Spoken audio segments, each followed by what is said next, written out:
لو قلت نعم لوجبت.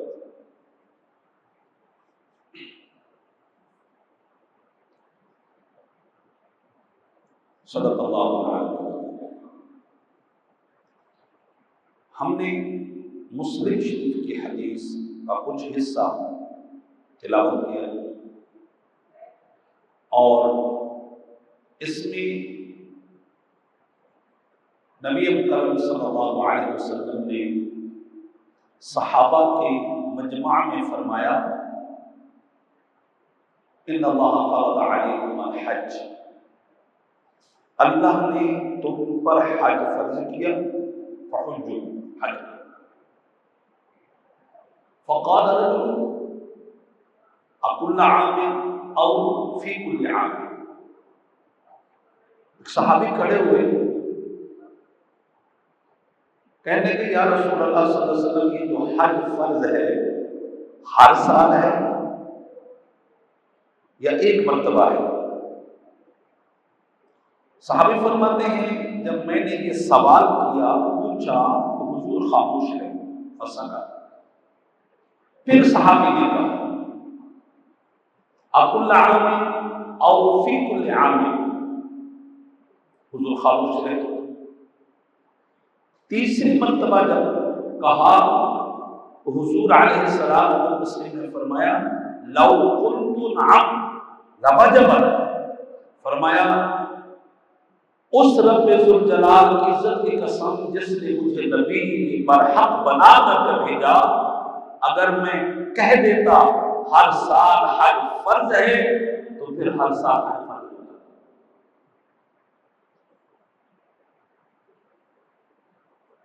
بڑی آسان سی بات ہے کہ حضور صلی اللہ علیہ وسلم اگر ہاں کہہ دیں تو وہ شریعت بن جاتی ہے. یعنی حضور جب فرما رہے تھے تو اس وقت مطلب یہ تھا کہ زندگی میں ایک مرتبہ حج فرض ہے. صحابی کو یہ سمجھ میں نہیں آ رہا تھا کہ ایک مرتبہ فرض ہے یا ہر سال فرض ہے، تو اس نے بار بار سوال کیا. حضور نے فرمایا اگر میں کہہ دیتا ہر سال فرض ہے، بار بار فرض ہے، تو پھر بھی ہر سال فرض ہو جاتا، بار بار فرض ہو جاتا، اور پھر تم اس کی استطاعت نہیں رکھتے.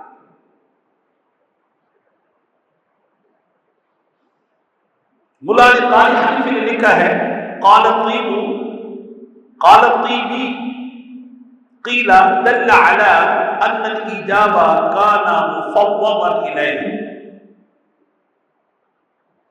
کہتے ہیں اس سے یہ پتہ چلتا ہے کہ اللہ تبارک و تعالی نے احکام شریعت محبوب کے سپرد کر دیے ہیں اور حبیب صلی اللہ علیہ وسلم احکام شریعت نافذ کرتے ہیں. علامہ بیضاوی علیہ رحمت نے وَإِذْ قَالَ رَبُّكَ لِلْمَلَائِكَةِ إِنِّي جَاعِلٌ فِي الْأَرْضِ خَلِيفَةً کے تحت لکھا ہے کہ یارو یہ بات یاد رکھو کہ خلیفہ جانشین کسی کا نائب ہونے کی پہلی وجہ یہ ہے کہ مالک آقا تھک جائے اس کی جگہ پر وہ اپنا نائب چھوڑ دیتا ہے کہ میں ذرا تھک گیا ہوں، میں ریسٹ کر لیتا ہوں اور تو میرا نائب بن جا، تو میرا خلیفہ بن جا، تو میری نیابت لے لے. اور قرآن کہتا ہے وَلَا يَئُودُهُ حِفْظُهُمَا، اللہ تبارک و تعالیٰ تو تھکنے سے پاک ہے. اللہ تبارک و تعالیٰ تو تھکنے سے پاک ہے.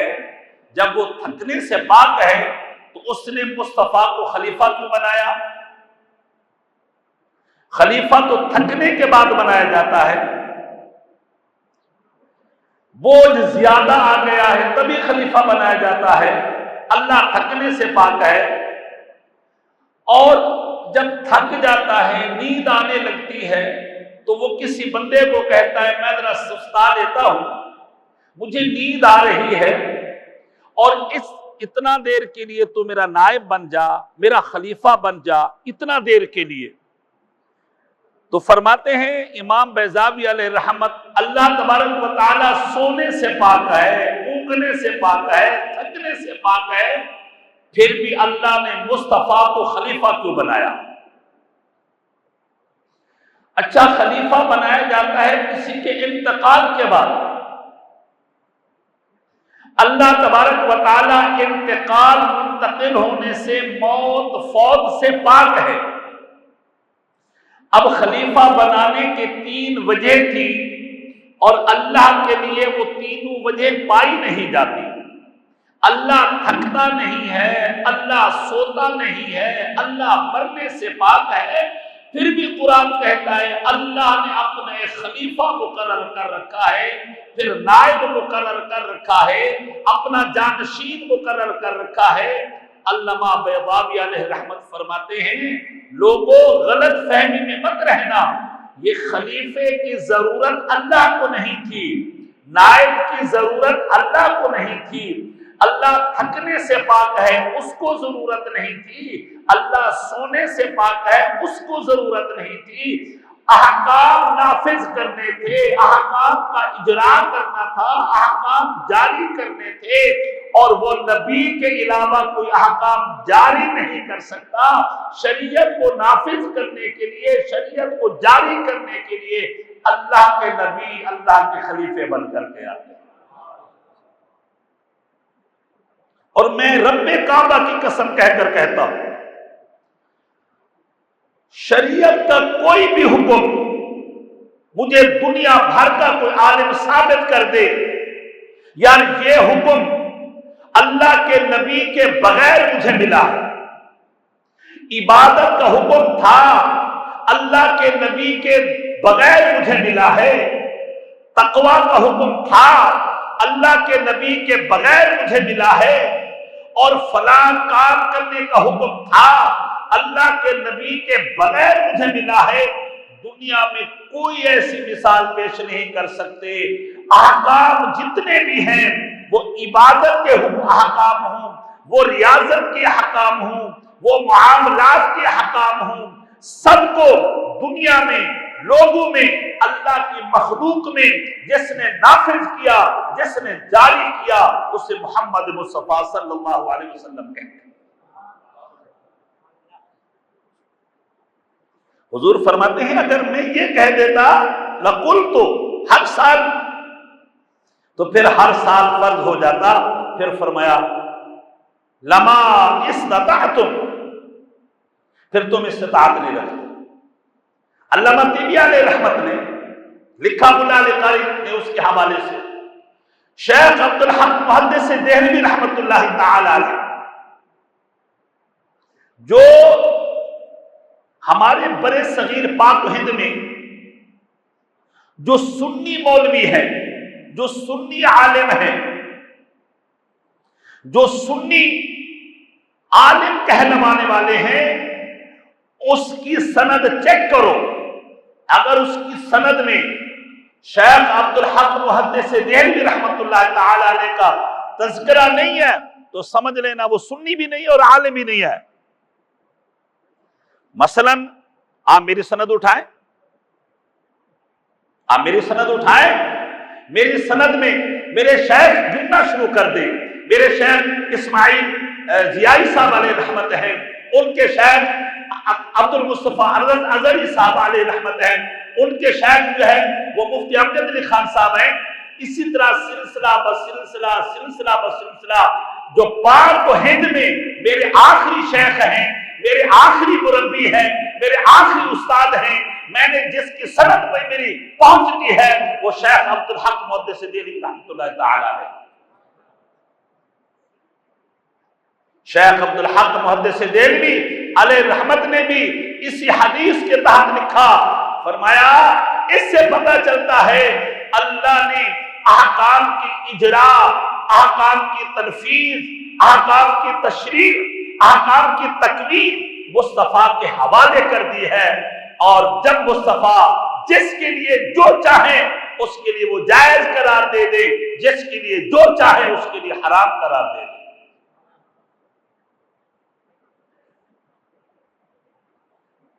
قربانی کا موقع ہے،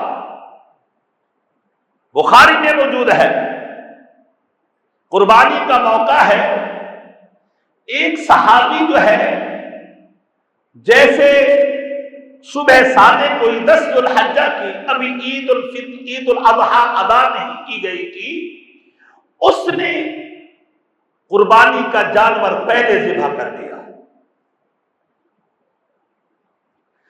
حبیب صلی اللہ علیہ وسلم نے جب طریقہ بتایا کہ قربانی کرنے کا طریقہ یہ ہے، صبح صادق کے بعد اگر کوئی شہر میں رہنے والا آدمی ہے، شہری آدمی ہے، تو جب تک وہ عید کی نماز ادا نہیں کرے گا یا اس علاقے میں ایک عید الاضحیٰ کی نماز ہو نہیں جائے گی، اس وقت تک اس کی قربانی جائز نہیں۔ جب حضور علیہ الصلوۃ والتسلیم نے یہ فرمایا تو صحابی کھڑے ہو گئے، کہنے لگے یا رسول اللہ صلی اللہ علیہ وسلم، مجھے تو پتہ نہیں تھا کہ طریقہ کار یہ ہے، میں تو قربانی پہلے کر بیٹھا ہوں، قربانی کا جانور پہلے ذبح کر بیٹھا ہوں، اب میں کیا کروں؟ حضور نے فرمایا حکم تو یہی ہے کہ عید پڑھنے کے بعد ہی قربانی ہوگی، وہ تو تیرے لیے گوشت ہے، وہ کھا سکتا ہے، وہ قربانی نہیں ہے، وہ تیرے گھر میں استعمال آ سکتا ہے، وہ اللہ کی عبادت کے طور پر نہیں ہے۔ کہنے لگے یا رسول اللہ صلی اللہ علیہ وسلم اب کیا کروں؟ حضور نے فرمایا کوئی اور جانور ہے؟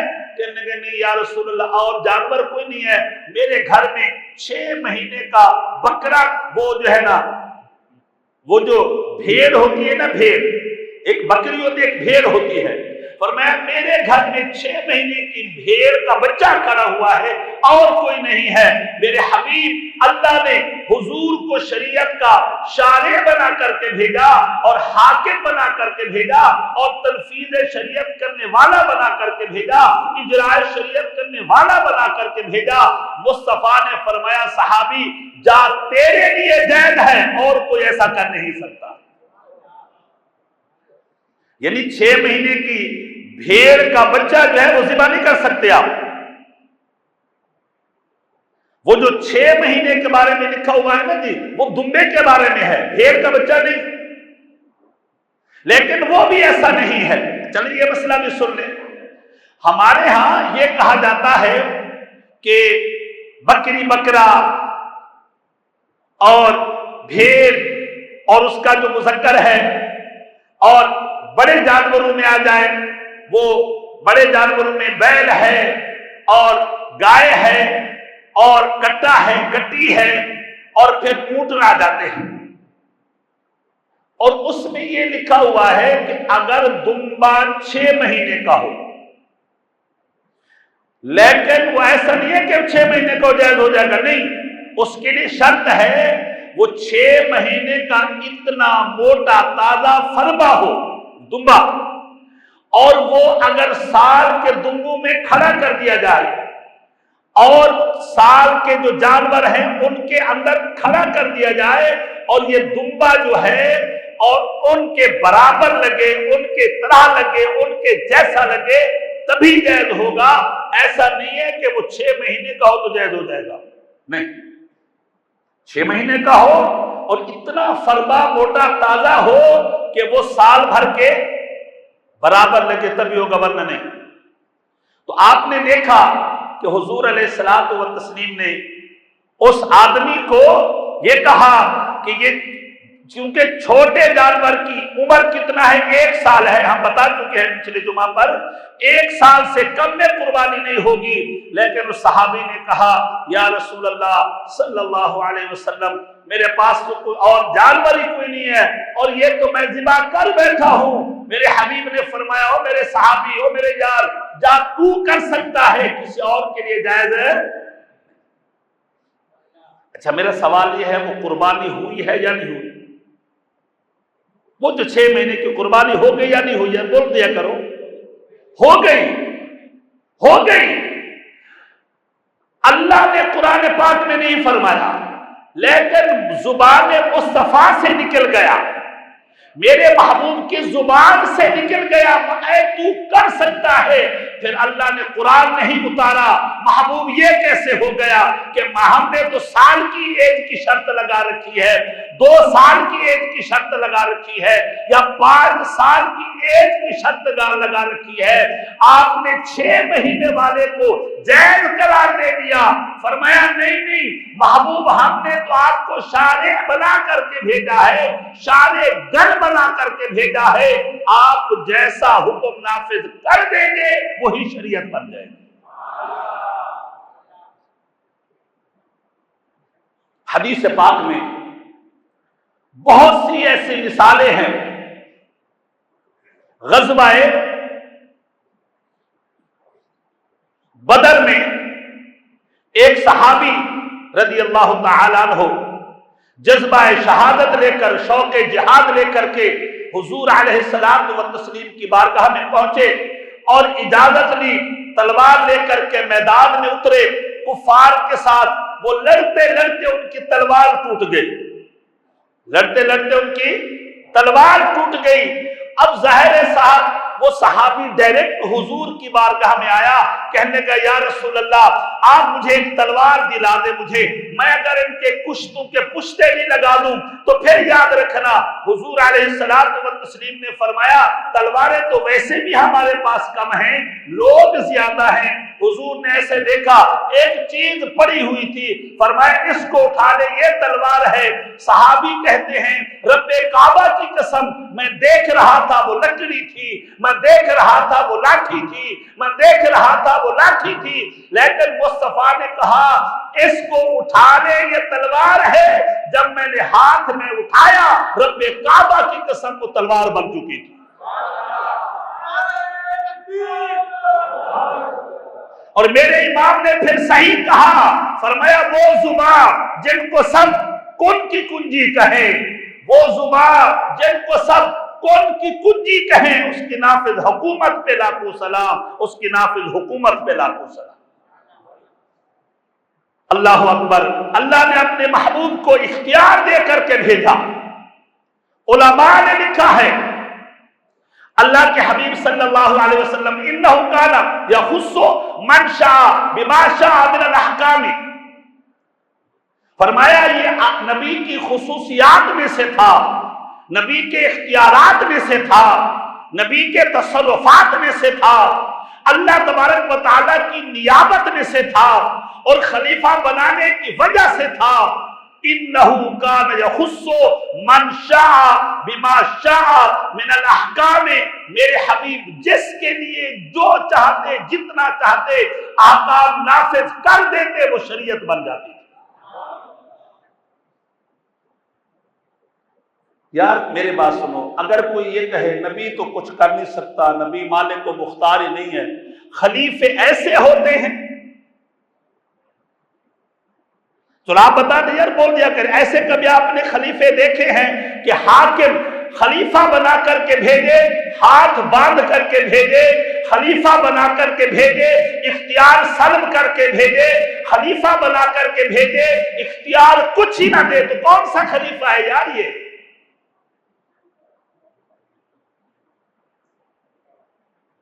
چلے صاحب یہاں پر آپ سارے بیٹھے ہوئے ہیں، آپ اگر کسی کو اپنا نائب بنا کر کے بھیجیں گے تو کیا مطلب ہے وہ بے اختیار ہوگا؟ بول دیا کرو یار، بولا کرو، بولنے سے حد کیا پڑتی ہے، بے اختیار تو نہیں ہوگا۔ اور رب کعبہ کی قسم اللہ تبارک و تعالیٰ کے حبیب صلی اللہ علیہ وسلم، میں ایک بات بتاتا ہوں، اللہ کے حبیب، یہ صحیح حدیث ہے، حبیب صلی اللہ علیہ وسلم ارشاد فرماتے ہیں اللہ تبارک و تعالیٰ نے میرے 4 خلیفے بنائے، 2 خلیفے آسمان پر ہیں، اللہ نے میرے 4 وزیر بنائے، 2 وزیر آسمان پر ہیں اور 2 وزیر زمین پر ہیں، 2 وزیر آسمان پر ہیں اور 2 وزیر زمین پر ہیں۔ ارے اللہ کے بندے جانتے آپ بھی ہو، وزیر جو ہوتا ہے وہ خلیفے کے ماتحت ہوتا ہے، وزیر جو ہوتا ہے وہ حاکم اعلیٰ کے ماتحت ہوتا ہے، یہ پتہ تمہیں بھی ہے۔ اللہ کے حبیب صلی اللہ علیہ وسلم سے پوچھا گیا، یا رسول اللہ صلی اللہ علیہ وسلم، آپ کے جو دو وزیر آسمان پر ہیں ان کا نام کیا ہے؟ فرمایا ایک کا نام جبریل علیہ الصلوۃ والتسلیم ہے اور دوسرے کا نام میکائیل علیہ الصلوۃ والتسلیم ہے، اور جو دو زمین پر خلیفے ہیں ایک کا نام فاروق اعظم ہے اور دوسرے کا نام ابو بکر صدیق رضی اللہ تعالی عنہ۔ یہ بات آپ سمجھے نہیں ہیں، بڑے سادے لوگ ہیں نا جی آپ۔ میں پوچھنا چاہتا ہوں، میں یہاں پر ہوں، اگر میری وزارت کا ڈپارٹمنٹ آسمانوں پر ہو، میں یہاں پر ہوں، خلیفہ یہاں پر ہے اور اس کی وزارت کا ڈپارٹمنٹ جو ہے وہ آسمان پر ہے، اس کی وزارت کا شعبہ جو ہے وہ آسمان پر ہے، عقل مانتی ہے کہ جب اس کی وزارت کا ڈپارٹمنٹ آسمان پر بھی ہے زمین پر بھی ہے تو ماننا پڑے گا وہ زمین کا بھی آقا ہے، آسمان والوں کا بھی آقا ہے۔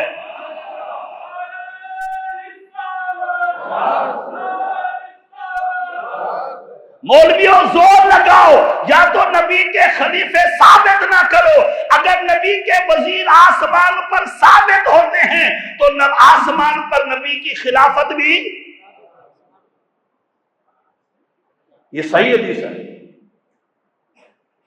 کمال کی بات ہے یار، تم لوگوں نے کوئی تم سے پوچھنے والا کوئی نہیں ہے، اور ہم بڑے سادے ہیں۔ ان کو تو چھوڑو یار، مجھے تو آپ لوگوں پر بڑے سادے ہو گئے ہیں۔ رب کعبہ کی قسم، یہ خلیفہ اللہ نے بنایا، تو اگر ہم نبی کو خلیفہ مان لیں، نبی کو مختار مان لیں، نبی کو نائب مان لیں، اللہ کے حکام کی تنفیذ کرنے والا مان لیں، اللہ کے حکام کو جاری کرنے والا مان لیں، اور کوئی کہے یہ شرک ہے، رب کے ساتھ مل گئے۔ آپ مجھ پر سوال نہ کرو، رب سے سوال کرو جس نے اپنے محبوب کو اپنا خلیفہ بنایا ہے۔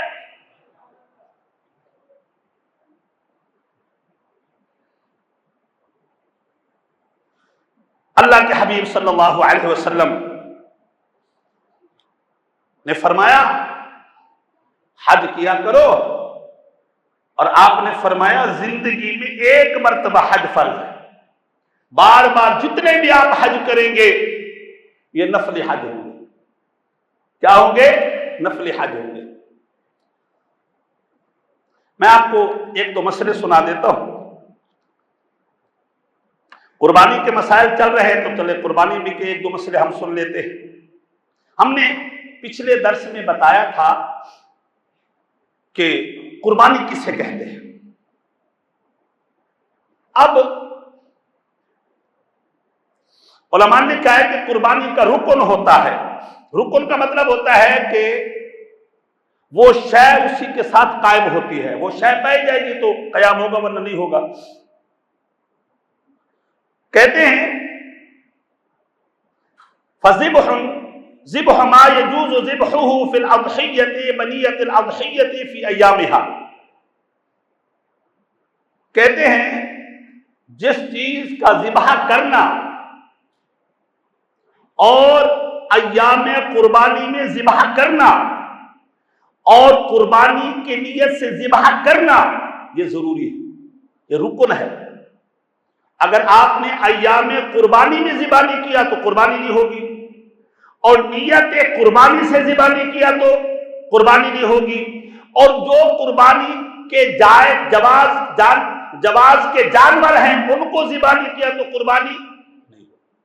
مثلا کوئی یہ سمجھے، میں نے پچھلے جمعے میں بھی کہا تھا، ہرن جو ہے نا، ہرن حلال جانور ہے لیکن یہ قربانی میں جائز نہیں ہے۔ کیوں جائز نہیں ہے؟ اس لیے کہ شریعت کا حکم یہ ہے وہ جانور جو ہیں وہ ہونے چاہیے جو عمومی طور پر انسان سے مانوس بھی ہوں، گھریلو جانور ہوں۔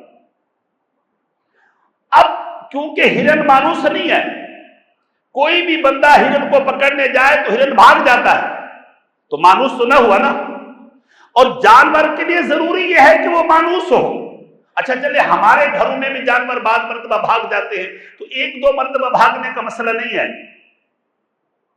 ایک دو مرتبہ بھاگنے کا مسئلہ نہیں ہے، بلکہ عمومی طور پر کیا ہے، وہ آپ جائیں، آپ کو اس کو بلانے کا جو طریقہ ہے اس طریقے سے بلائیں، آپ کے پاس آ جائے، کھانے کا جو طریقہ ہے اس طریقے سے اس کو کہیں تو وہ کھانا شروع کر دے، یہ ہے پالتو جانور، یہ ہے گھریلو جانور۔